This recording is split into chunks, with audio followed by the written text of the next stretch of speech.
त्र्यंबकं यजामहे सुगन्धिं पुष्टिवर्धनम् उर्वारुकमिव बन्धनान् मृत्युर्मुक्षीमामृतात्।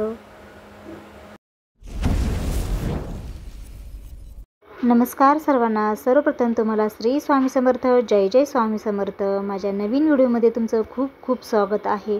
तर बघा, महामृत्युंजय मंत्र हा सगळ्यांनाच माहिती आहे। तर बघा, आपला हा मंत्र खूप प्रभावी सेवा आहे, जे की आपण दर सोमवारी आपण जप करत असतो।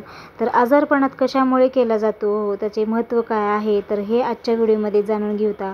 तर बघा, देवांचे देव महादेव यांना मृत्यूंचे देवताही म्हणले जाते, कारण यांचे त्यांना एक महाकाल पण असेही म्हटलं जातं, किंवा महादेवाला स्मशान निवासी असेही म्हटलं जातं। शिवपुराणासहित विविध ग्रंथांमध्ये महामृत्युंजय मंत्राविषयी सांगण्यात आलेले आहे। तर महादेवाला प्रसन्न करायचे असल्यास या मंत्राचा जप सर्वोत्तम मानला जातो। बघा, आपल्या प्रत्येक सोमवारी आपण महादेवाचा अभिषेक करतो, तर आपण पूजा करतो, मनोभावे पूजा करतो, आणि 108 मंत्राचा जप आपल्याला प्रत्येक सोमवारी करायचा आहे। आणि कोणीही म्हणजे जे काही असेल तर ते सोमवारी आपण महादेवाच्या मंदिरामध्येही आपण पिंडीवर आपल्याला कच्चं दूध व्हायचं आहे आणि अभिषेकही करायचा आहे।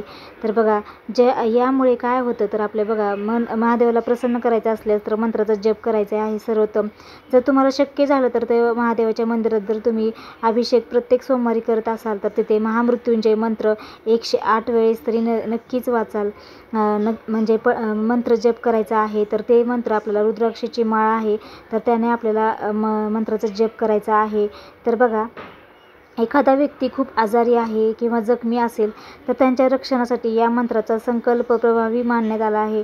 या ग्रंथामध्ये मंत्र जपाला अकाल मृत्यूयोग टाळता येऊ शकतो, अनेक लोकांसाठी जिज्ञासेची एक विषय बनला आहे। तर या मंत्रामध्ये असे काय आहे ज्यामुळे हे प्रभावशाली मानले जाते। बघा, हे महामृत्युंजय मंत्र हा स्वर सिद्धांत, यालाच संगीताचे विज्ञानही मानलं जातं। बघा, महामृत्युंजय मंत्राची सुरुवात कशी होते, बघा, ओम या अक्षरापासून होते, म्हणजे उच्चार मोठा स्वर आणि दीर्घ श्वासोच्छ्वासाने केला जातो। म्हणजे ओम असा जे आहे ना, तर तो खूप असं स्वर लागतो, मोठा स्वर आपला होतो। अशा प्रकारे संपूर्ण मंत्र वाचला जातो, वारंवार उच्चारला जातो। यामुळे शरीरात उपस्थित असलेल्या सूर्य आणि चंद्र नाडीमध्ये कंपन उत्पन्न होते आणि आपल्या शरीरामध्ये सप्तचक्राच्या जवळपास एनर्जीला संचार होतो।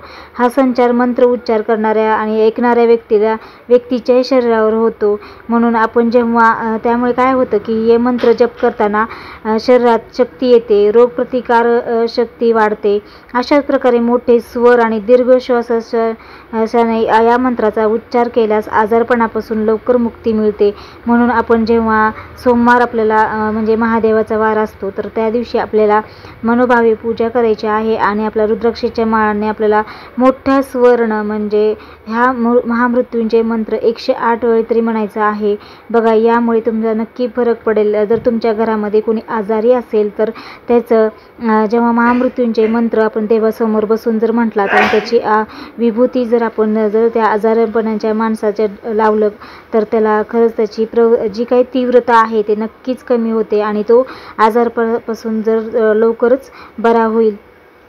तर बघा, अशा प्रकारे जप करायचा। बघा, रोज सकाळी लवकर स्नान केल्यानंतर रुद्राक्षाच्या माळेने या मंत्राचा 108 जप करायचंच आहे। जेव्हा आपली देवपूजा होते ना, तर त्या दिवशी प्रत्येक सोमवारी हे जप नक्कीच आपल्या घरामध्ये उच्च स्वर आपला असला पाहिजे। त्या स्वराने आपलं बघा घरामध्ये खूप छान वातावरण असतं। सकाळी सकाळी जर हा मंत्र केला तर खूप प्रभावी असतो। तर बघा, महामृत्युंजय मंत्र जपाने काय होतं की दोष निर्माण होतं, म्हणजे मंत्राचा जप केल्यामुळे मंगळिक दोष, नाडी दोष, काल्पसर्प दोष, दृष्ट रोग, वाईट स्वप्न, वैवाहिक जीवनातील समस्या, अत्यंत अपत्यबाधा, इतरही दोष निर्माण म्हणजे जी काही दोष असतील तर ते दूर होतात। म्हणजे बघा, दीर्घायुष्याची इच्छा असलेल्या व्यक्तींना नियमितपणे महामृत्युंजयचा मंत्राचा जप करावा। भगवान शिव यांना मृत्यूची देवता मानले जाते, म्हणून म्हणून हा मंत्र महादेवाला अत्यंत प्रिय आहे. म्हणून या मंत्राचा जप करणाऱ्या व्यक्तीला दीर्घायुष्य सुद्धा प्राप्त होते. बघा, आरोग्य प्राप्तीसाठीही महामृत्युंजय मंत्र जपला जातो. म्हणजे हा मंत्र आजारापासून रक्षण करतो आणि शरीर निरोगी राहते आणि त्वचाही उजळ होते. आणि याच्यामुळे काय होतं की यश प्राप्ती सुद्धा होते. या मंत्राचा जप केल्याने भक्ताला समाजात उच्च स्थान प्राप्त होते आणि त्यांचा सन्मानही मिळतो. बघा, जे कोणी शंकराचे भक्त आहे तर सोमवारी उपवास करतात, म्हणजे व्रत करून ते त्याची उपासना करून त्यांची पूजा करते, मनोभावी पूजा करून आपल्याला ह्या मंत्राचा जप करतो. तर बघा, महामृत्युंजय सकाळी आंघोळ केल्यावर लगेच पूजा करून आपल्याला हा मंत्र म्हणावा. हा मंत्र हा सामूहिकरित्या अर्थात कुटुंबासमवेत म्हटल्यास अधिक लाभदायक ठरतो. या मंत्राचे स्पष्ट आणि मोठ्याने उच्चारण केले असता सकारात्मक लहरी निर्माण होतात आणि आपणास कोणत्याही व्याधीने दीर्घकाळ ग्रासले असल्यास या मंत्राचा नित्यनेमाने 108 वेळा जप करावा. त्यामुळे आपल्या जी काही घरामध्ये सकारात्मक ऊर्जा नेहमी राहील आणि बघा आपल्या इच्छा पूर्ण होतात. तर बघा, आपल्या भगवान शिवशंकराची यांना प्रसन्न करण्यासाठी महामृत्युंजय हा मंत्र खूप महान मानला जातो. या मंत्राने काय होतं तर अकाली मृत्यू टाळण्यात मदत होते. एखाद्या व्यक्तीच्या कुंडलीत गंभीर आजार, अपघात, अकाली मृत्यूची शक्यता असल्यास या मंत्र जप केल्याने हा योग टाळता किंवा हा रोग झालेला असल्यास त्याची सामना करण्याचा किंवा रोगावर मात करण्याची ध्येय प्राप्त होते. आपल्या मनात कोणत्याही विषयाबद्दल भीती असते. बघा, आपल्याला कोणत्याही गोष्टीमध्ये भविष्यात काय म्हणजे कोणी खूप भीती वाटते त्याला की काय होईल, कसं होईल. तर त्यामुळे महामृत्युंजय मंत्र म्हटल्याने या जप केल्याने काय होतं की आपले मन शांत होते आणि सर्व प्रकारची ही भीती दूर होते. बघा, या महामृत्युंजयचे सोमवारी किंवा प्रदोषकाळीही जप केलं तरी चालतं.